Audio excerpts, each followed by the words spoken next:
Hi, this is Shruti. Hi, I'm Shukti. Hey, this is Shreeya, and welcome back to Natter. Episode number 21, a big one for us. Lucky number 21. Yay. Proper adult now. Yes, we are adults now in America as well. Hey! Yay! So, quick catch up. Go on, lads. Ladies, even. I went to a birthday party today, a kid's birthday party, a 5th birthday party. Aww. It was insane. I don't think I've screamed so much in my life, and my throat is on fire. We all had to scream to be heard over the screaming children, and it was 3.5 hours long. Oh, I thought it was like you were playing a game or something. So my brain went in two places. It was either you're playing a game at the party, which involved screaming, or you were screaming at your kids. No, I was screaming to be heard by the other parents because we were trying to have a conversation. Because, spoiler alert, my kids have just started a new school. I wasn't planning on talking about this, but this just started a new school. So I don't know any of these parents, or I know very few of the parents. So I had to make an effort to get to know them, and it was painful to say the least because I was literally screaming to be heard by the other parents. So my throat is on fire. The kids were fine. They were just rowdy, as they usually are. That seems pretty normal for kiddies. Go on, Shrees, what about you? Well, me and you have basically had the same day. Yes. We've been joined at the hip the entire time. This is the first time I think we've been in separate rooms all day, pretty much. But we went to the gym and then we ate out. We had some sushi. We had some pudding. We did some shopping, got a lot more than we went to go get. And then we came back home and now we're here. Correction, you got a lot more than you were supposed to get. Yeah. Well, to be fair, the stuff that we got a lot of wasn't for me. It was a productive shop for me. It was not necessarily a productive shop for what you intend to go get out. But what we actually got a lot of was technically for you. Not for me, for the wedding. So we found some Same thing. But Shreeya, aside from that, Shreeya shot more than me. I'd like to put that on the record. Did. I made very good use of the sale. But we did just go out for socks. That was the main thing. That was the main thing. Shreeya usually shops more than the both of us anyway, I think. No, I don't. No, I think you're the shopper amongst us. The main shopper. I shop for everyone though. Maybe that's why. Because I shop for the kids, and when I see something that I know someone else will like, I buy it. I very rarely ask. And even when Shruti Didi says, no, they've already got it, I'm like, well, I think it's cute, so I'm gonna get it. Do you know what I mean? So I think maybe that's why I end up being the shopper. Because I'm always like, this will look nice at home. Let me go get this. Or mum will like this, let me just get it. Do you remember how many Christmas presents you lot got from me? They're like, oh my god, there's another one. Oh my god. I'm just a gifter. But you did just prove a point just then. Yeah. Whatever. Fine. I'm the shopper of the family. Hey, isn't that why we all work? That's why we all work, right? Yeah, but the number of parcels you get is quite ridiculous. There is always a parcel, but it's not always for me. Anyway, can I do my catch up now? Yes. So, aside from the whole shopping thing, me, Mum, Shreeya, and a little bit Bar are quite addicted to Traitors right now. Oh, yeah. How many of you lot are watching Traitors? Let us know in the comments. We have binge watched the first 2 seasons, and we're on the third one now. I haven't watched it yet, so it's on my to-watch list. But so is Love is Blind, because I've heard that's really good. Traitors over Love is Blind any day. Yeah. For me anyway. For me too. You guys tell me what you think. Shreeya saying her as well. Let me know. I love a mystery, mate. I love a mystery. I've got to go with the whole Traitors thing. Yeah. Did you watch it and let me know what you prefer? But for me, it's Traitors. Yeah, we're totally addicted. That is like Pringles. Once you pop, you can't stop. Is that the slogan for Pringles? Not anymore, I don't think. Was it for Pringles? Yeah, it used to be for Pringles, but I don't think they have it anymore because I think it goes against the ethos of healthy eating that's kind of swept in. And aside from binge watching and things and going shopping, Shri and I told you guys about how we've started strength training, and so that's going quite well. So I've shifted 0.5 kilo in about 2 weeks, which I know doesn't sound like a lot. I know it doesn't sound like a lot, but you have to bear in mind that we had the trip to Italy and the whole wedding thing where I did eat proper. but I was still training. Out of the 3 or 4 days that we were there, I did go to the gym twice at least in Italy. So I was still at it. But yeah, I mean, we have discovered muscles that we didn't know that we had, Yeah. Yeah. right? We now have felt pain in our abs quite intensely. Yeah. I was telling Didi every time I was coughing or sneezing or laughing, it's been hurting for the last 2 days. So something's worked. I've done something. Progress is progress, even if it is pain. And just to put this into perspective, 0.5 kilo for an average sized human isn't a lot, but we are quite small as a trio. Yeah. We're quite small. Like we're talking like 5'2". And I'm smaller. Yeah, and Shreeya's smaller. So like we're talking like 5'2", like not necessarily heavy build. So like medium build, I'd say. And then 0.5 kilo off that is quite a big percentage of your body weight anyway. So Yeah. I mean it's not that big, but monumental for me since I've been trying to lose weight since January. And it's now September. Hey, a win's a win. Take it and take it where you get it, honestly, because I've been struggling to lose weight for ages and I've been like really ill and barely eating, but I've not shifted anything. But I'm going to the doctors tomorrow though. And that takes us into our topic, ironically. Mm-hmm. So our topic for the day today is travel. Okay. Woo! Why don't you tell us about why this has led us to our topic? So, following our trip to Italy, and in fact, during the trip to Italy, I started feeling a bit sick and not very happy with myself, as in my tummy was hurting quite a lot. And I was having a lot of tummy cramps and things. And then on the day that we returned, I wanted to shop for some groceries at the local supermarket.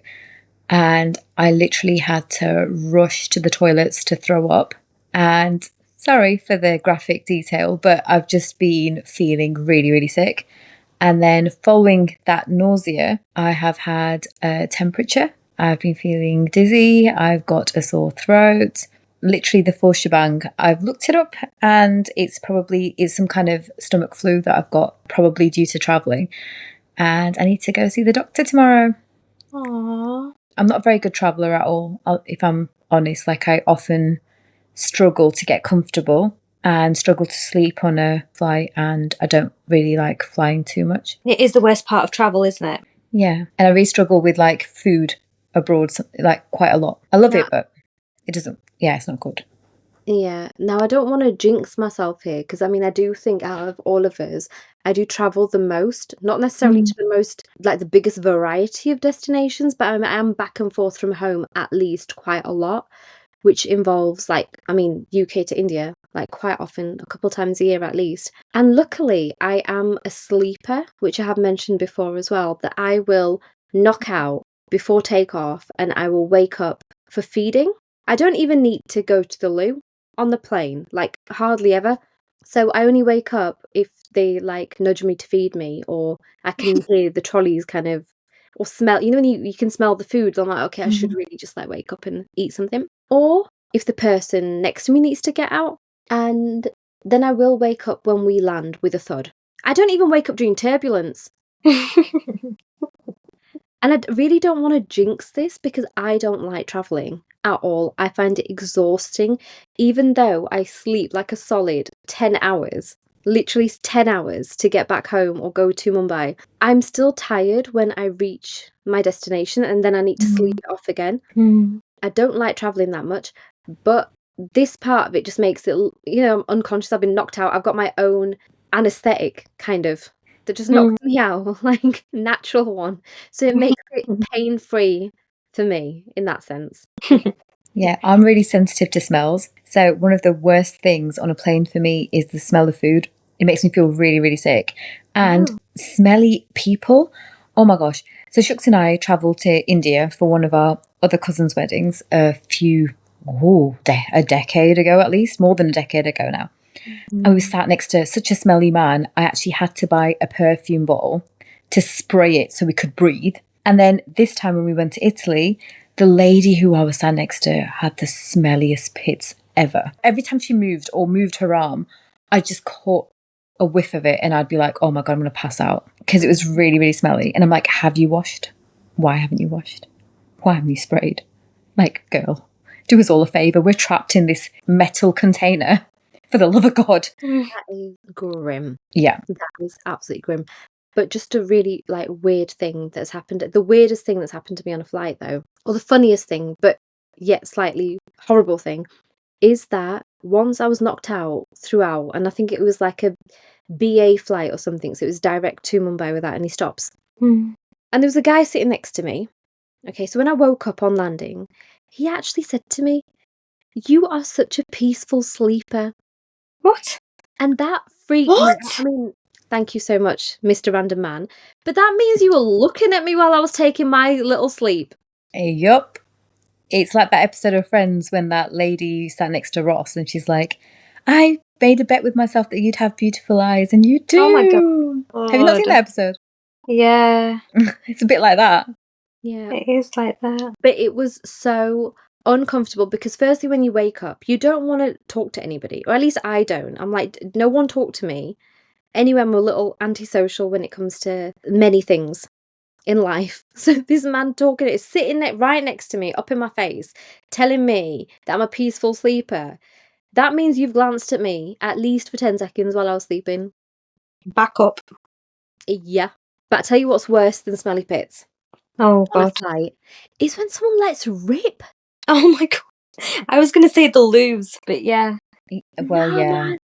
When people like, I don't know, and it's disgusting. Like, why would you? I think I understand that nature calls, but like, you know, the SBDs, silent but deadly. Yeah.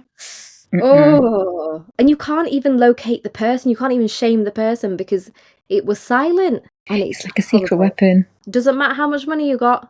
If you let rip, people are gonna smell it. And Oh, it's dirty.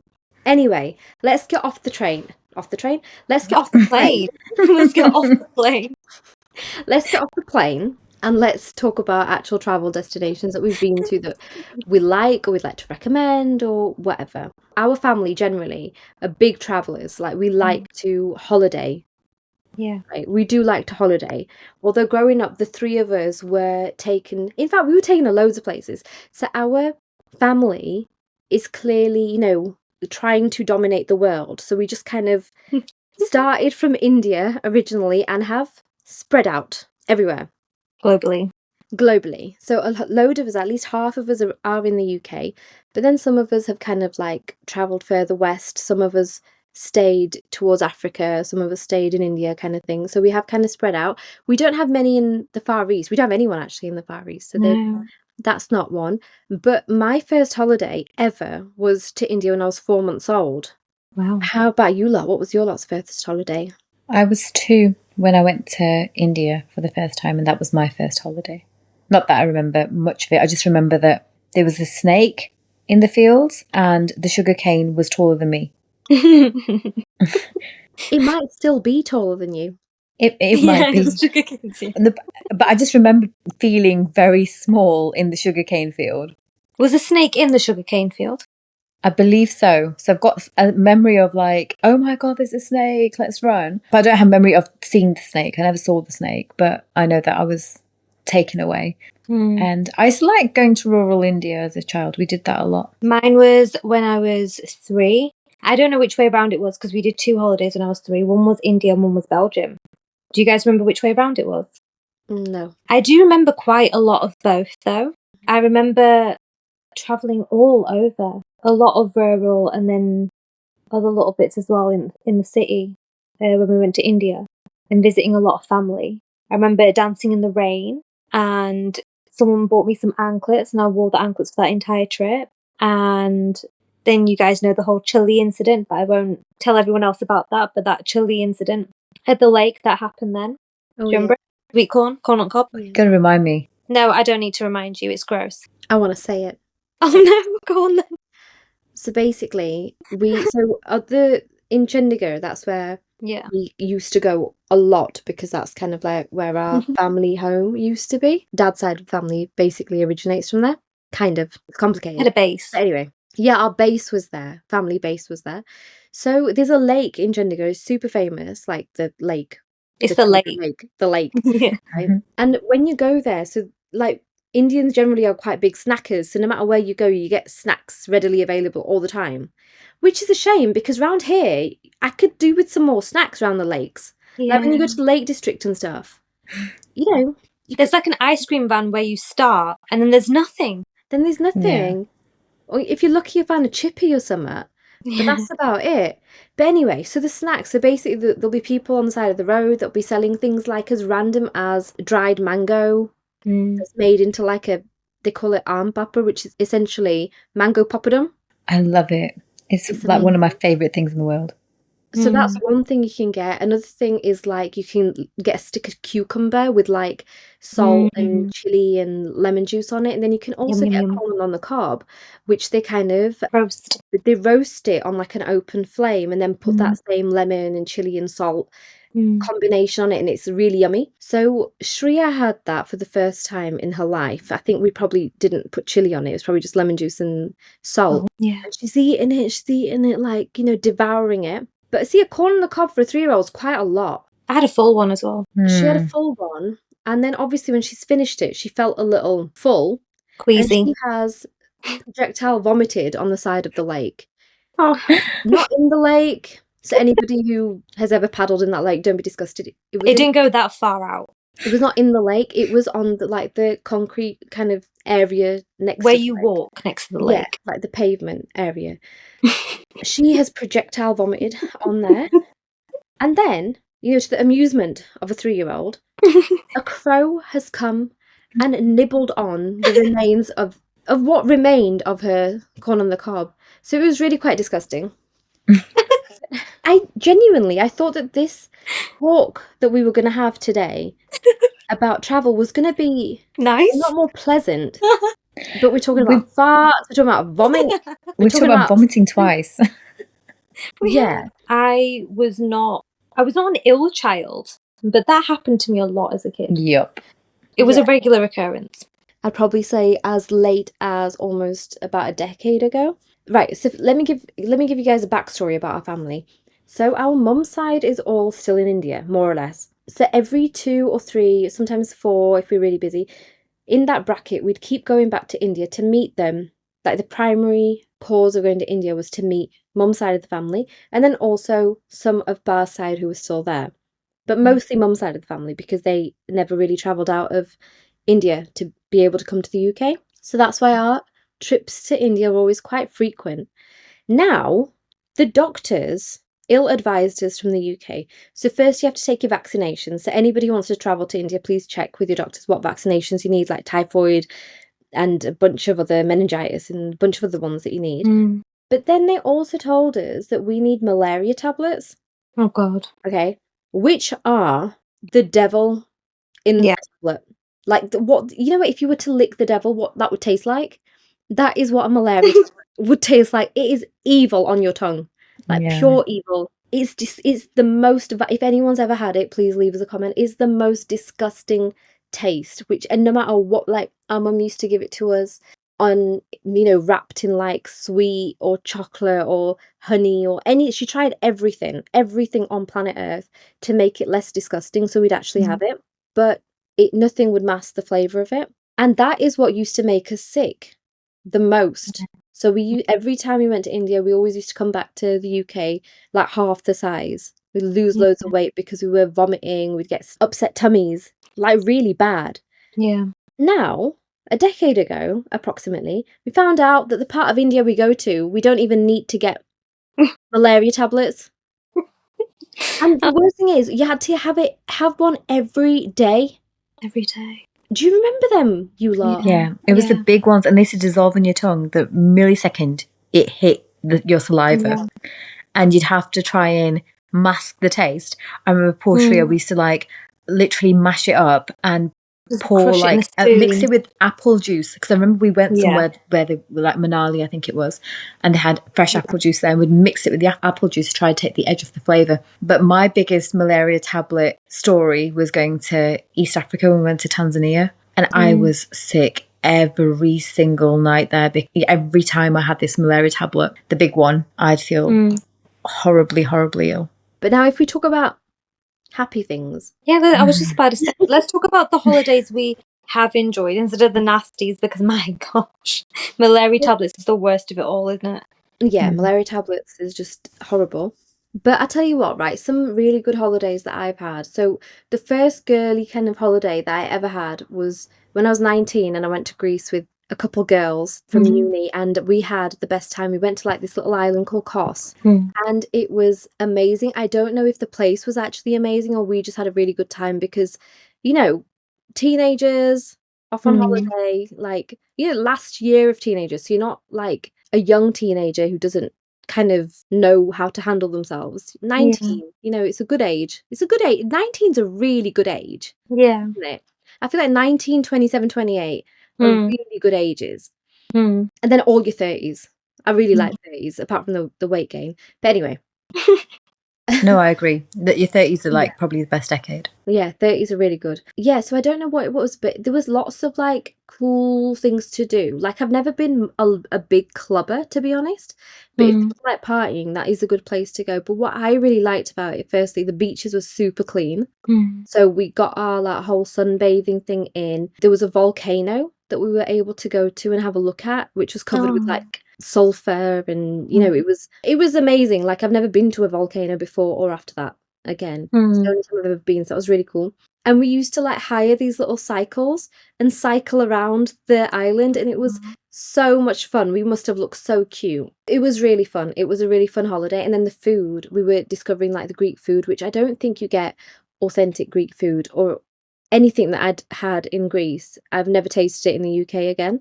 Maybe there's a lack of Greek restaurants over here, but just some like really simple things like Greek yogurt with honey, like proper Greek yogurt with honey is so yummy and it's so simple. So that was a really good holiday. What about you two? What was one of your best holidays? I have a few. Which one do you want me to talk about?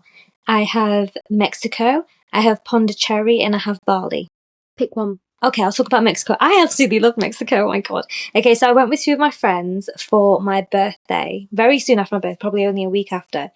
And it was a really long travel, I'll be honest, but the flights were cheaper. So we went to Canada first as like transit to Mexico. We went to Cancun, and it was the first beachy holiday of my life. Like us as a family, like we've already said, we're proper adventurous and we like always go, go, go, go, go and everything. But this one was really relaxing, which I feel like I really needed to just slow down and actually relax, and that holiday gave that. But we were quite adventurous as well. We did a lot of sightseeing, a lot of activities. So I went to go see the pyramids in Mexico, the Chichen Itza, which was so cool. I mean, they're still discovering a lot of it, because before they just thought it was in the forest. Everything was, there were trees everywhere. And then they were like, hang on, these, what look like mountains are actually pyramids. And then that's how they discovered it. And so they're still uncovering it. When we went, there were loads of workers there with like wheelbarrows taking away lots of material because they were still uncovering all of it. And I think when I went round with the tour guide that was there, he said it was home to like 40,000 people or something at one point, if I'm remembering that correctly. If not, let me know. But I mean, this was back in April, so I might be a bit wrong and it might be a bit rusty in my memory, but I'm pretty sure that's what he said. So we went to the Chichen Itza, we went cave swimming, like snorkeling in the caves in the dark, which was really cool. It was fresh water as opposed to salty. It was completely fresh water in the caves. It was really dark. We went in like a train with a bunch of strangers. And when I mean in a train, I mean we were snorkeling like one behind the other. And the person at the front had like a torch on their head and the person at the back had a torch on their head. And other than that, we were just kind of snorkeling in the dark and then stopping to like look around and stuff. So that was really fun. We also went snorkeling with turtles, which was so cute. And it was out in the sea in their natural habitat. And we were very strongly told, like, don't wear sun cream when you go in because it messes up with all the sea plants. Like it messes with how they grow and all that kind of stuff. So we didn't wear any sun cream. We had to float and swim the entire time so that our feet didn't touch the floor, because it messes with the sea floor and everything kind of like changes and everything, which affects the animals and the habitat. So yeah, I met turtles. One came so close to me. So when the turtles swim at you, not to freak them out, we have to like starfish, like literally like afloat and stay very still. And this one like was on the sea floor, and then it swam up like right in front of me and then swam past me. And honestly, he was close enough to high five. And his fin just missed mine. And I didn't move my hand because I didn't want to scare him. But I was like, oh my God, high five me, high five me, high five me. And it didn't happen. I was so sad, man. But oh, this turtle was amazing. I saw so many turtles that day. And then I also saw a baby stingray. It was so sweet. Oh my goodness. It was such a magical time. Like, I'll always remember that. But yeah, it was so cool because like we went into their natural habitat. We swam out into the sea, not very, very far, but like it was guided and we swam the whole way out to where they actually were. And a lot of it, like the rest of it, was pretty chill. We had a couple of parties that we went to. We went to a foam party. They didn't end up being a foam party because they couldn't get the foam machine to work. So that was fun. We were basically just in a pool with a bunch of people, just like boop, boop, boop, with these like massive foam sticks, just like having a party with no foam. And then we went to like a neon party as well that was in the resort that we were staying at, and that was really cool. We had face paints and we just danced literally all night. And then we went to this event called Coco Bongo, which is like a live music show. It's crazy. It's really cool. I don't know how to explain it. You got to just do it. No spoilers. Go to Cancun and do Coco Bongo. I want to ask about Mexican food in Mexico as compared to UK. Okay, so mine, to be fair, I really enjoyed the food out there, but I didn't have anything that was traditional Mexican food. Like I said, I was staying at a resort and we were on a strip of the same resorts, and we could go to like the different hotels and like eat at their restaurants and all that kind of stuff. So it wasn't authentic Mexican. It was kind of like what we have here, but it was really good because all the ingredients was fresh. I mean, like on a morning for breakfast, there would just be piles of avocados just sat there. And you could just grab yourself an avocado. I mean, already peeled, just like, and they're just chilling. Everything was just so fresh. It was so delicious. We went in April. It's September now. And I've still not lost that weight that I put on that holiday. I'm really struggling, when you guys are not kidding. When you hit your 30s, my God, it does not budge. But yeah, amazing. The food was great. 100 out of 10. Absolutely brilliant. That is something that like I have realised that, you know, ingredients that are prominent in certain foods, for example, tomatoes in Italy are amazing. Like just a tomato in Italy is so delicious as compared to our tomatoes that we get here, which is still nice. Sometimes you get a really good tomato, but somehow it's still not Italy level. Yeah. You know, it just isn't. The same way I'm guessing avocados, because they're prominent in Mexican food, they'll be better in Mexico as compared to here. So, I mean, we probably get the best rosemary or potatoes. The best rhubarb grows in my garden. Yes. I was just about to say that. I've got a gigantic rhubarb plant. So if anyone wants any rhubarb, my garden is your place to get it. Have you got any now? Yeah. Shall I make a pie? The neighbours took some. I'll take some. I'll make a pie. Yeah, we've got apples and we've got pears and we've got rhubarb in the garden currently. Wow. Come help yourself. So they're all British things that will make British food yummy. Yeah. Yum, yum. We've got rosemary too. Yeah. Yeah. Go on, John, okay. about your holiday. So I'm going to segue into my holiday stories. So speaking of the weight gain that Shreeya just mentioned, I went on 3 holidays in 1 year. I don't even understand how I got the time off for this, but I ended up going to India, followed by Cyprus, followed by America and Canada in 1 year. Wow. Which was incredible. And Cyprus was insane because that's where I discovered tomatoes that tasted like nothing I've ever tasted before. And I was like, oh my God, the breakfast buffet, I would get a pile of tomatoes and everybody look at me like I've gone mad. And I'm like, I'm sorry, these are the tastiest tomatoes I've ever eaten in my life. And I put on a hell of a lot of weight that year because it's like all I was doing was eating abroad. Yeah. And I came back and I was like, uh-oh, this is not good. I can't wear any of my clothes anymore. But I must say, I think the most interesting holiday that went on was after marriage when I went to Bali. That was like what we picked for our honeymoon destination. We did a city break at first, but then we had a proper honeymoon later. And I didn't know what to expect with Bali. Our intention was to go to Fiji, but that didn't happen when we saw the flights we'd have to take, like the number of flights we would have to take to get there. So Bali was just incredible. I remember landing there and just getting to the hotel and it was already so exotic. Like everything was just amazing. It was like nothing I've ever seen before. They gave us a welcome drink and there was palm trees. And we had our own private pool in our villa. And the weirdest thing was, like, we were so jet lagged because it's like super far away, and just waking up to like the TV blurring and watching it and seeing Indian actors dubbed in Indonesian. And I was like, what the hell is going on? It's a Bollywood film. But then I found out that they love Bollywood over there. One of the things that I liked the most about Bali was that everybody there was so proud of their culture.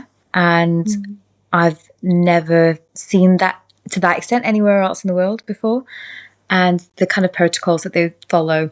Like, we got invited to a funeral the day that we got there, and we were like, what? Why would we want to go to a funeral? And they were like, apparently it's a very extravagant procession that takes place, and people wait to hold the funeral. So they'll hold the body in a certain place, and then they'll do the funeral when they've accumulated enough money to actually give the proper farewell. So it's a big deal over there. And they found out about like temple flowers. Like in the morning, people pray and they leave the flowers out, and they said, please don't touch them with your feet or anything like that. The temples as well, I thought I got a VIP treatment because as soon as they found out that was Hindu, they were like, yeah, come on in. And the taxi drivers would talk to me at length about religion and how their form of Hinduism differs from our form of Hinduism. It was really, really interesting because they believe that the Ramayana happened there. But the most amazing thing, I think, was like at sunset, in certain temples, they would enact the Ramayana, which is ancient Indian religious folklore, and is acted by actors in a very interesting way. So the local customs are incorporated into that, their dresses, their headgear, loads of choreography. And it was all really beautiful. And it's as the sun is setting across this beautiful landscape. And the beaches were amazing. So we went before it became touristy and crazy, which is what it is now. But I would like to return. And someone did say to me, they said, if you've come to Bali once, you have to return when you have kids, apparently. So I guess I've been told I have to return. But the locals there were so sweet. I think that's what made it for me the most. So like this one lady, I remember her coming up to me, she goes, you're Indian. I was like, yeah, I guess I am. And she's like, do you know Hrithik Roshan? And I thought she meant, do you know of Hrithik Roshan? And I was like, yeah, I know of him. And she's like, I want to meet him. I was like, oh no, I don't know him. I know of him. And she's like, oh, okay. And then one lady was like, oh, I love your blusher. So I gave her my blusher. They were very sweet people. And then the food there was incredible as well. It's just very far away. And I'm like I said, I'm not a good traveller. So we got like halfway around the world. So we stopped off in the Middle East first. And then I realised my second flight was longer than my first flight. And I was like, oh no, I can't do it. And yeah, it felt like a bit of a slog getting there. But yeah, I'm glad I went. Are there any places that you guys think, like, I've got one place that I've been to, which is completely random. But do you guys have any of those? Shall I start with mine so you have like an example? Yeah, go on. Yeah. One place that I've been to, which I can guarantee the majority of the people listening to this have not been to, and it's completely random, is Serbia. So I'd gone to Serbia for 40 days, no less. Okay. And I just want to stress that Serbia and Siberia are different places, because this is a common confusion that people have, that when you say, I went to Serbia, they're like, Siberia, oh yeah, Siberia. And I'm like, no, Serbia. So I don't know if a lot of people aren't aware that there's a country called Serbia, but there is. And I've spent 40 days of my life there, and it was for a film shoot. So I can't say I saw the touristy things that much. I mean, I saw some things, like I went to a museum. I couldn't tell you the name of it. I can tell you that I stayed in the Crown Plaza, which was a really nice hotel. So if anybody wants to go to Serbia, then please go. We were in Belgrade and we stayed in the Crown Plaza, and it's a lovely hotel. They've got a pool, they've got a gym, they've got good breakfast in the morning, like a really nice hotel. However, I couldn't really tell you what there is to do there. It's probably not somewhere that I would recommend as a holiday. But yeah, random place that I was taken with work. Please tell me if you guys have been to Serbia and what you thought. It had a really nice museum. And aside from that, it was any other city in Europe, as far as I'm concerned. Like, it could have been Manchester, it could have been Birmingham, it could have been anywhere. It could have been, I don't know, someplace in France. Like, it didn't have anything distinctive to it. That the only thing that I would say was I struggled as a vegetarian. I really struggled for food. They did a good pizza, But apart from that, there was a lot of meat that was eaten. A lot, like the local food involved a lot of meat. So food-wise, I can't say I enjoyed it a lot because there wasn't a lot to eat. But other than that, it was any other place in Europe. You guys got any randoms? I remember going to a really random airport. Not a random place as such, because I think everywhere that I visited is kind of all right. It's not as random as, Serbia. But we went to a Romanian airport really randomly. We got some really cheap flights to, I think, East Africa. I want to say it was when we went to Tanzania. And we stopped in this airport in Romania, and I'm sure it doesn't exist anymore because that airport cannot exist in the modern world at all. And this was in, I guess, when would it have been? 94, I want to say? 1994, so a while ago. And I remember we were stuck there for ages. It was freezing cold. We weren't dressed for the cold. We weren't dressed for a tropical holiday. And we were really hungry. And the shop only had 1 bar of dairy milk and 1 apple to buy. Wow. And we didn't have the local currency, so we couldn't buy it.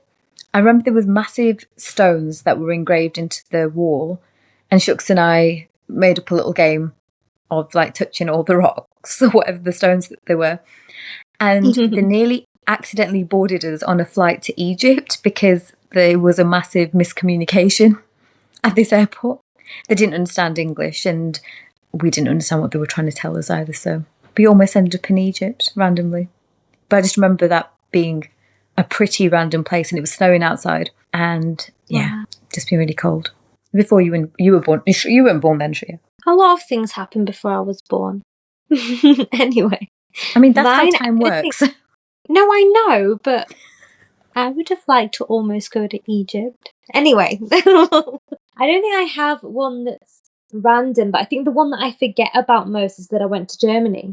But that's because it was a school trip back in 2008 and I only went for 5 days. But yeah, and I don't forget about it because it wasn't a good trip. It was a really good one and I really enjoyed it. But it's just one that I forget about. So I'd gone to Cologne, is how they say it in English, and then in German they call it Köln. Like K and then O with the 2 dots on top and then LN. So that was really nice.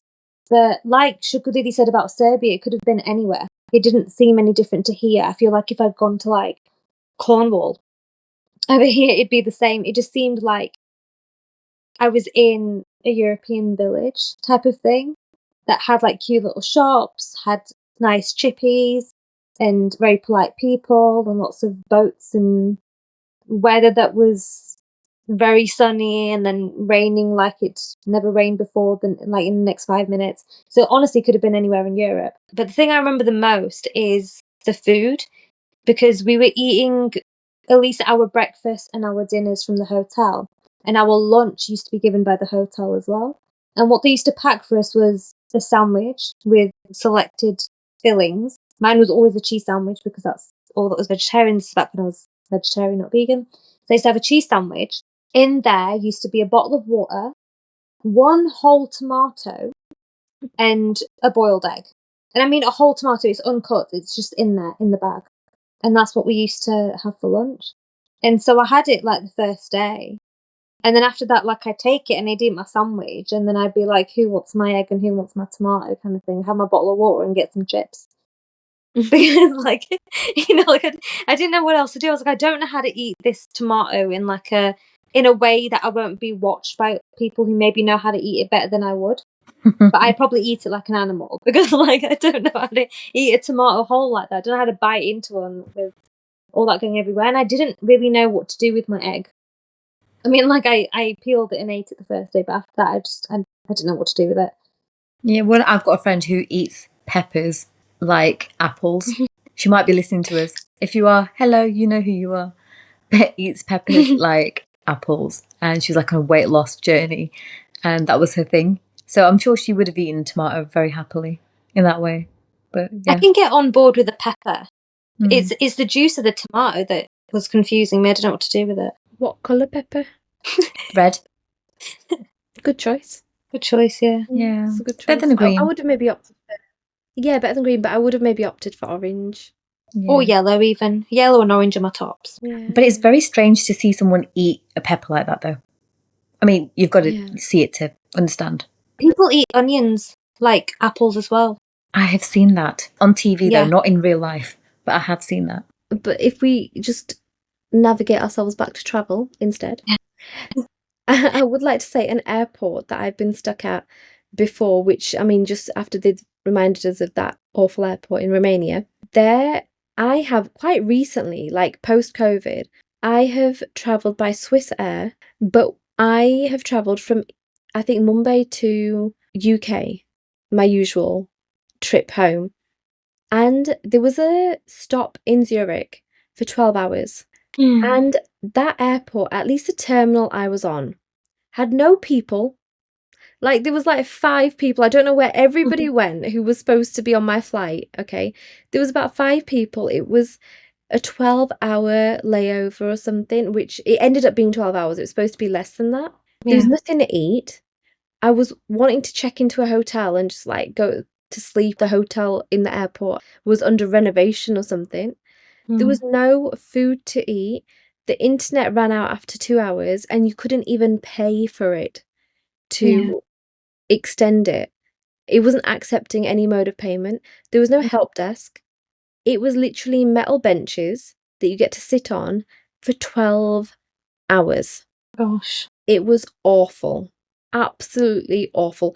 Thank God for my little game that I play on my phone, the King one. What's it called? I'm going to give them a little plug, you know. Oh yeah, I love that. Royal Match. Thank God for Royal Match because it's ad-free. So I didn't have to like wait for, I don't know, the internet wasn't a problem. I could just play it. And thank God for that because otherwise I would have been bored out my brains more than I already was. See, that So kind of plug yeah, you that need was to pay us for in the future, guys. Just so you know. yeah, Royal Match, Royal Match. I'm on like level 3,000 and something, right? Shreya's on witness. She's been watching me play this Yeah. over the years.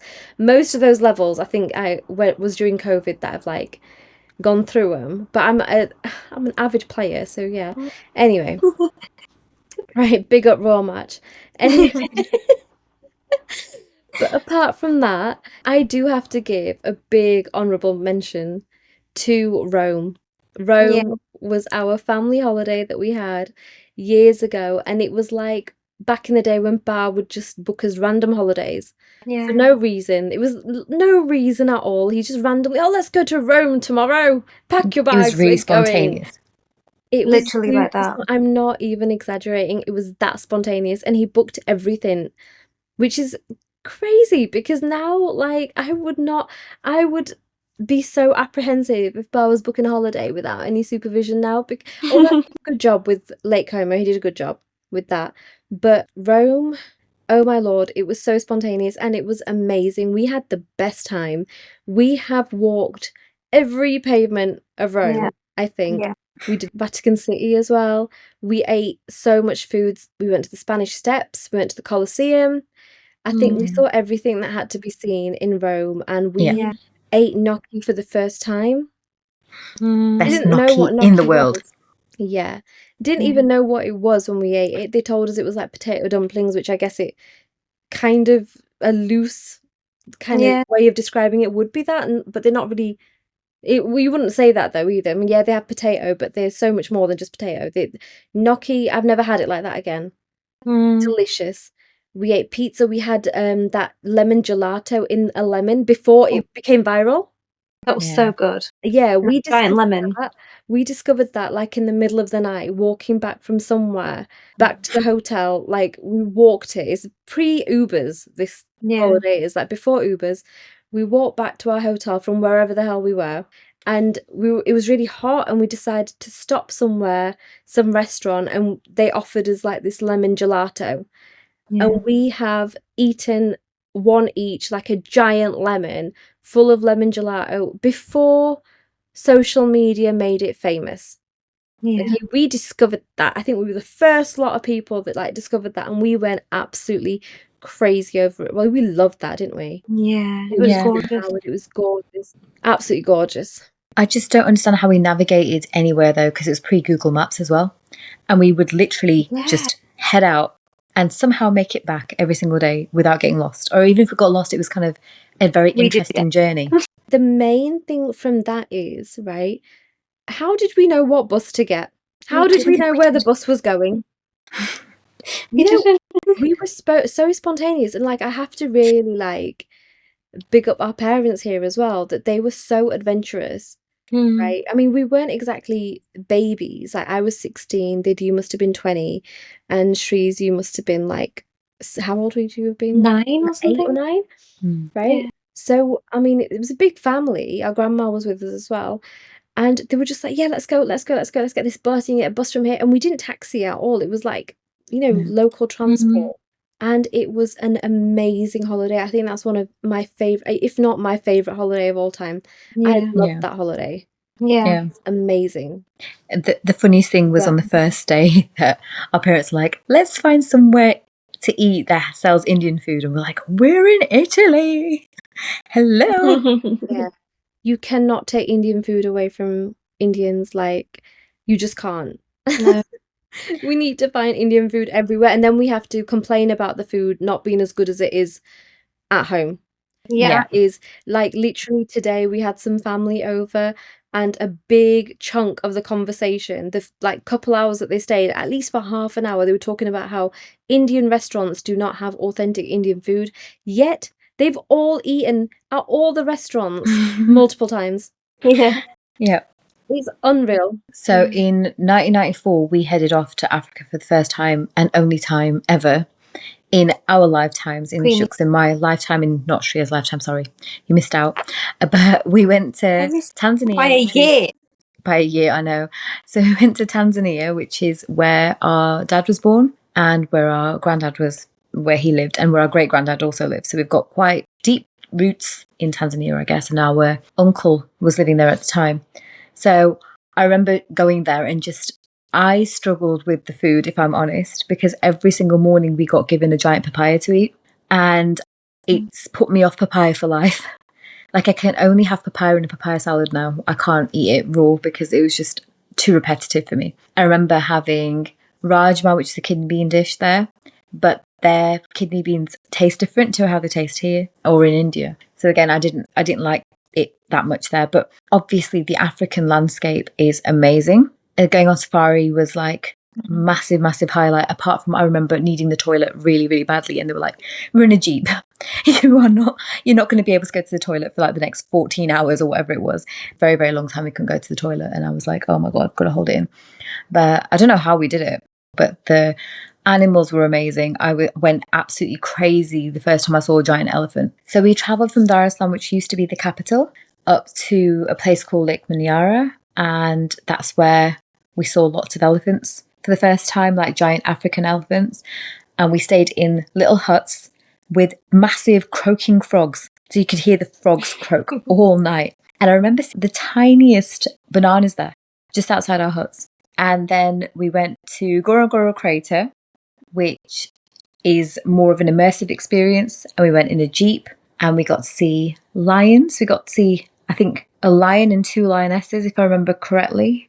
And they looked exhausted. We saw rhinos, we saw hippos, wildebeests, giraffes, literally you name it when it comes to African animals, and we saw it. And it was just, really cool. I do definitely want to go back. Like East Africa is something that I do want to definitely go back, and I'd love to do it again properly as a grown-up. I mean, obviously there's other places that we've been to that are a lot more popular that I'm sure a lot of people have been to. Like we've done New York. Yeah. We don't really have to talk about that too much. Everybody knows about New York. They know what to do. Niagara Falls. I did New York with school the same year that September 11th happened, and just a couple of months before September 11th happened. So that was the most surreal experience because I actually went to the World Trade Center. That was one of the business studies projects that we were working on, was about the World Trade Center. So it was just surreal. Yeah. But yeah, I love New York as a place. I think it's very divided. Some people love it, some people hate it. I love it. So I mean, yeah, there are places like that as well. Yeah, like Canada and America, but these are just some places that I think we've spoken about that maybe not as popular. Right? Yeah. So, I mean, also, there's lots of places within India, like we just kind of brushed over India, like, but the country in itself cannot be painted with one brush.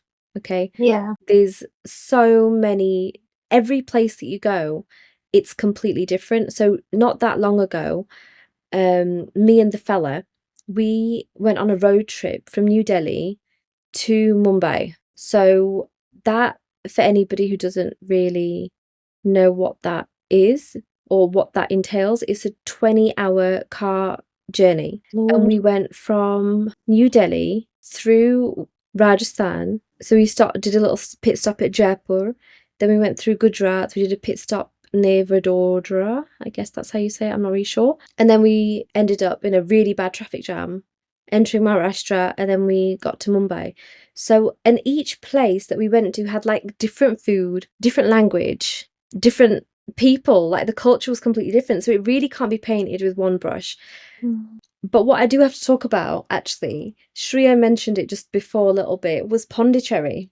Yeah. Okay, so Shreeya and I and mum and dad and one of our aunts, we went to Pondicherry a couple of years ago, and it's really funny because Pondicherry has been on my bucket list since I think then I read Charlie and the Chocolate Factory, Yeah. and there's that whole part of in Charlie and the Chocolate Factory about the Prince of Pondicherry. Okay, Yeah. and it's not called Pondicherry anymore. It's called Puducherry, I think. Yeah. Puducherry. I will always call it Pondicherry. I know that's not politically correct, but that's because of Roald Dahl and Charlie and the Chocolate Factory. And me just have both of us actually just having this, oh my god, Prince of Pondicherry, oh my god, he's an Indian, oh my god, oh my god. So we went, and there's nothing princely about the place at all. I mean, I got to mark it off my bucket list, but it's not royal at all. It's lovely. Like, Pondicherry is amazing, Yeah. but it's not at all royal Indian at all. It's actually very European Yeah. because there was a big influx of French natives that had moved to Pondicherry. I don't know when, but there was a lot of people that shifted over there. I mean, Pondicherry is very close to Chennai, so I'm assuming the local culture's quite similar there in terms of cuisine. But then also mixed in with that is the French food as well. So Yeah. French patisserie somehow has found its way to Eastern India, Eastern South India. Like, it's crazy because we Yeah. stopped in a cafe, didn't we? And we had the most amazing, like, fruit tarts or something. I don't know what, I can't remember exactly what it was, but it was so yummy. Or chocolate tarts and sandwiches, like French bread and stuff. It was really yummy.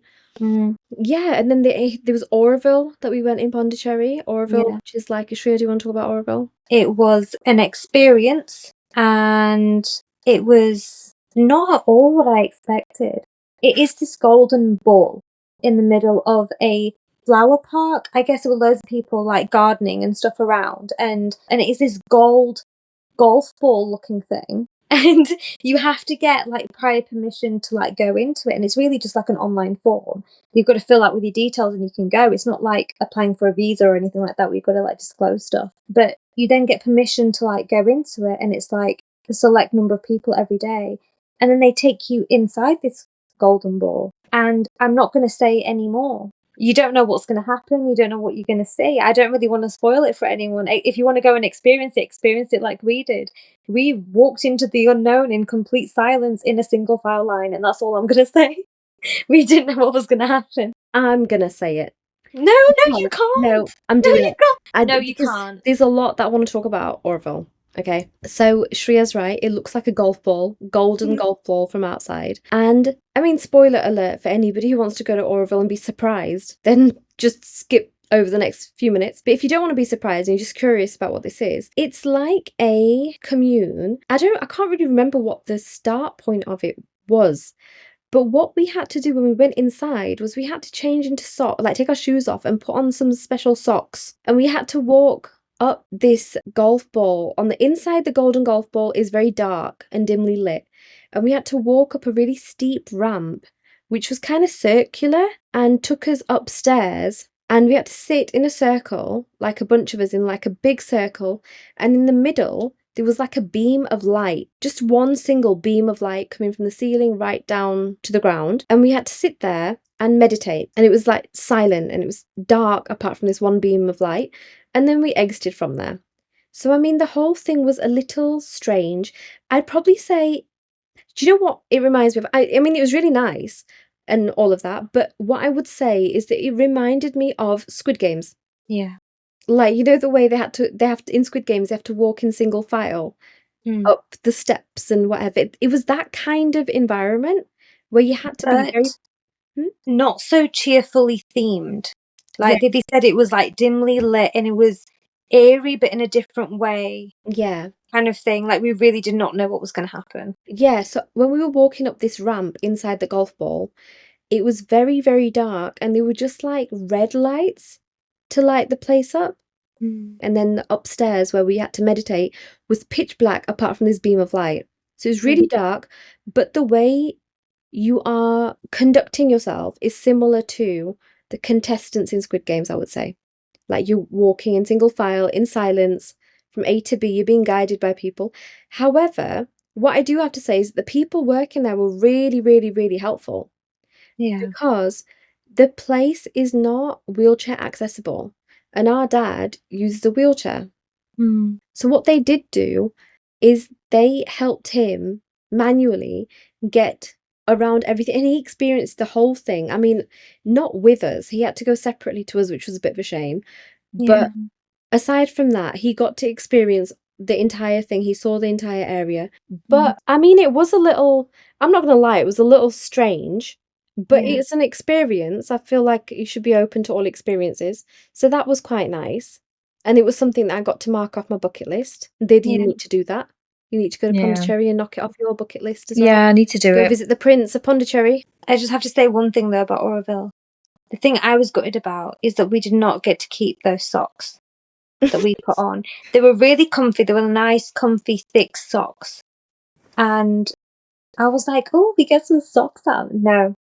It's not like when you go to trampoline park and you get socks and you get to keep them. Yeah.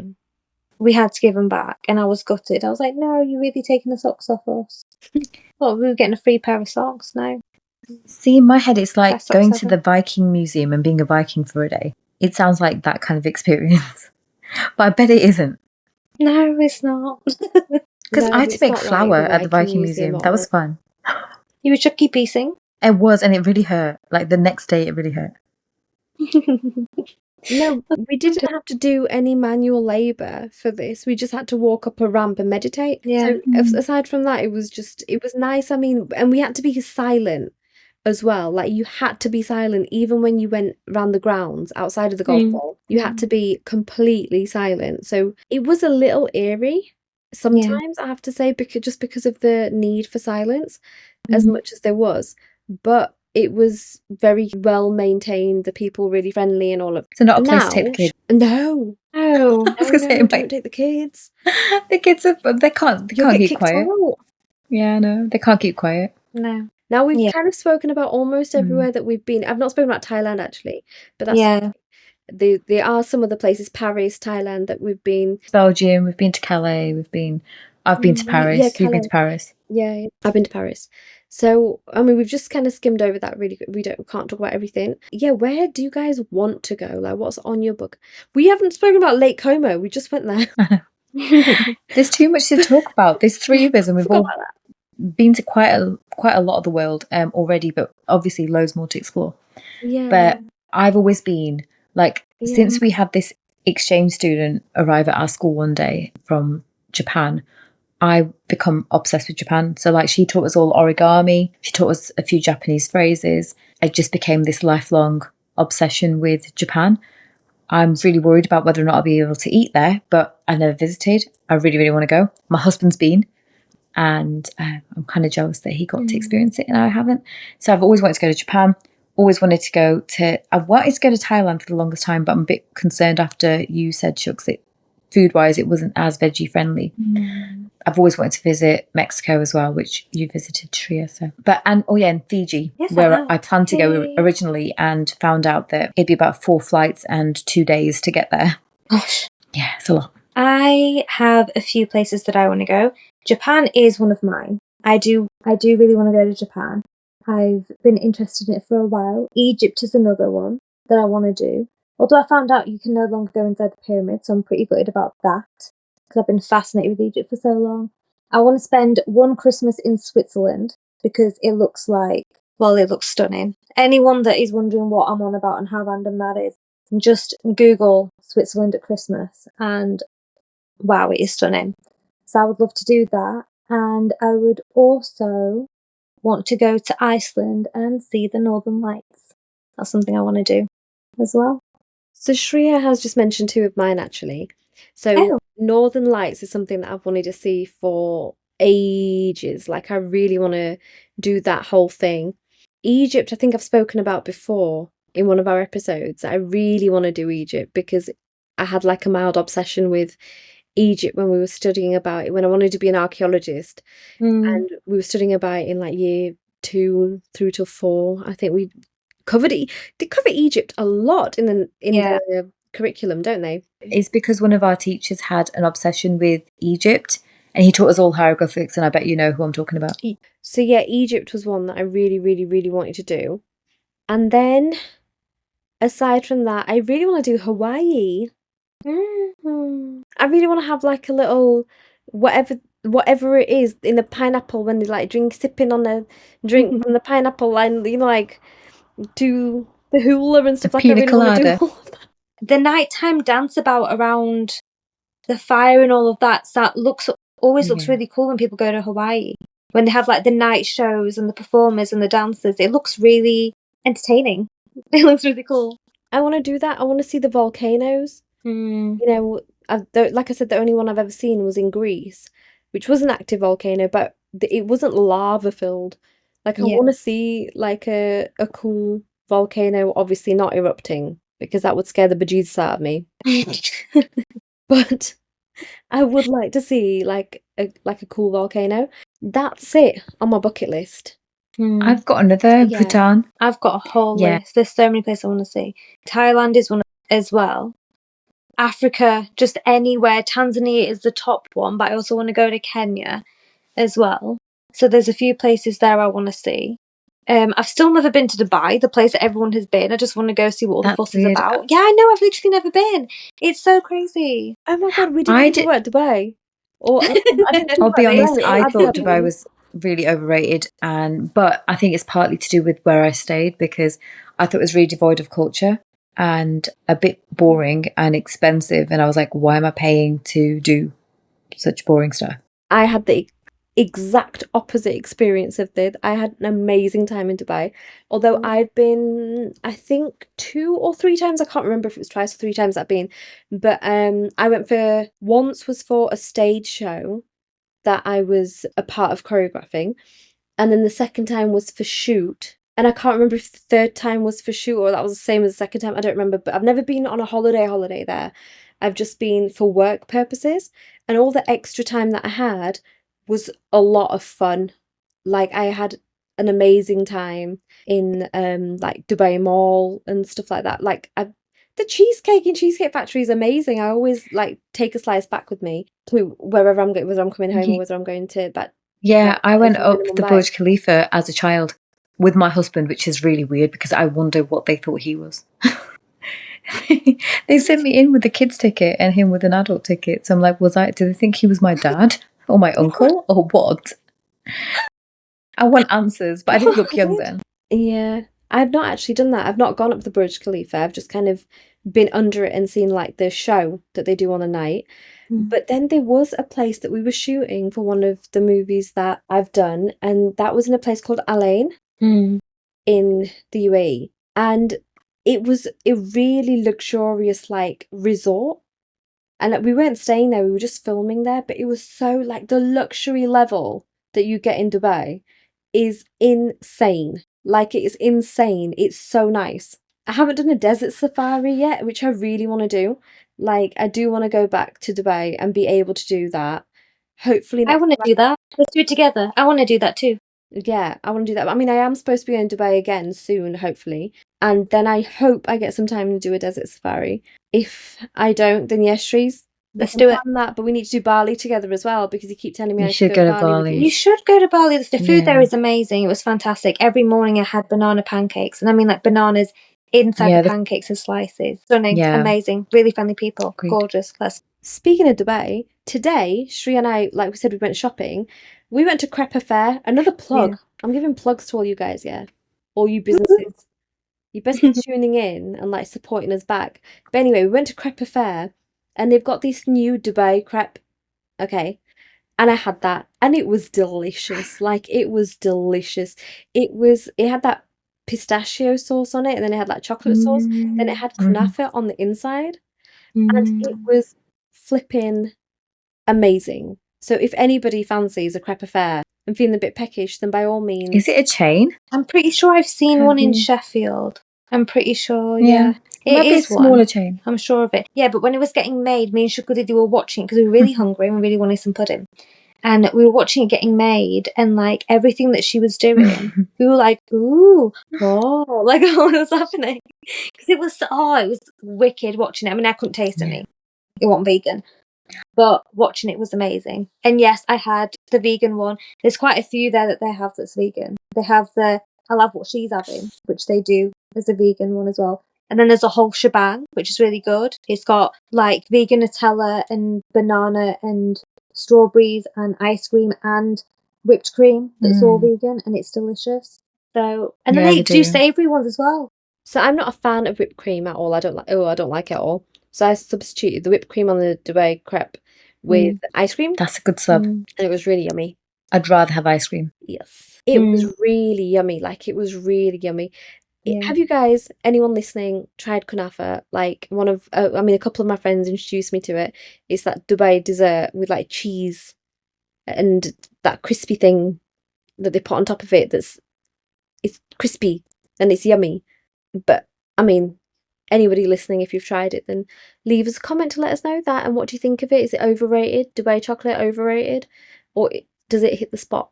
For me, today's crepe really made me happy. It made my tummy happy, and it made me sleepy. Let's just give the places that we'd recommend that you should go to that maybe we haven't really spoken about, but we want to recommend that you go to. I would really recommend that anyone just visit Bali or anywhere in that region of the world. I mean, I didn't visit anywhere else in Indonesia, but I hear that there's other places that are really good. But I just like the cultural aspect of it. And I thought it was, there's loads of things to do. You can't get bored. So that's my little plug for Bali. For me, I would say Mexico. I think the people there are really lovely. Like the people that take you on all the activities and all of that. Definitely, I can only vouch for the touristy areas because that's what I did. I definitely did not see authentic Mexico, but I've seen the touristy side of Cancun, Mexico. And I would definitely say go out there, have a blast. They do take care of you. The food is delicious. Whoop, whoop, whoop from me. For me, one that we didn't mention in this one, but I would 100% recommend to literally anybody of any age group is Rishikesh in India. That was fantastic. Okay, it is amazing. Like you can be tiny, you can be old, you can be miserable, you can be happy, you can be extroverted, you can be introverted.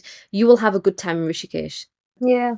It's so nice. Like it's probably not somewhere you want to go, to be honest, if you want to party, but Yeah. even party animals need to chill out sometimes. So it was when we went, we had such a good time. We went whitewater rafting, we were doing yoga, we ate some really good food. There's the river, the Ganges flowing straight through it. And it's like full of culture, but then it also has this kind of slightly modern touch to it as well because of all the adventure sports, because of the tourism and the amount of Western people that have an interest or have had an interest in places like this in India. It's really lovely and it's clean and in the middle of nature. And the water is clean. It's stunning. It's stunning. Yeah, it's lovely. It's really nice. So I would definitely recommend anybody, literally any shape, size, age, should go to Rishikesh for at least a few days, like 3 or 4 days. I think you maxed out 3 or 4 days, but you should definitely go there. It's quite easy on the pocket as well. Yeah. All right. Yeah. Should we wrap this one up? All right I then. enjoyed traveling around the world with us today. Zoom. Let us know your bucket list.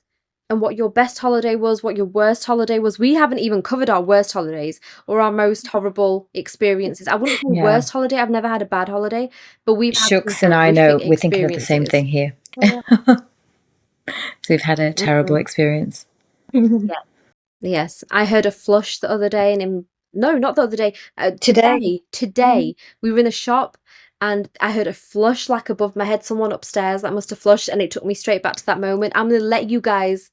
Didn't I? Gonna let you guys let your imagination run with it. We will. What we're talking about. Literally Cover run with it in a future podcast. I'm sure it'll come up at some point, and we will share this. But today's not the day. Please like, comment, share, and subscribe. #NatterBack. Yay! Let us know your experiences, whether they're the same as ours, different from ours. What's going on with you? What's going on with your travels? Let us know. Bye. Over and out. Bye, guys.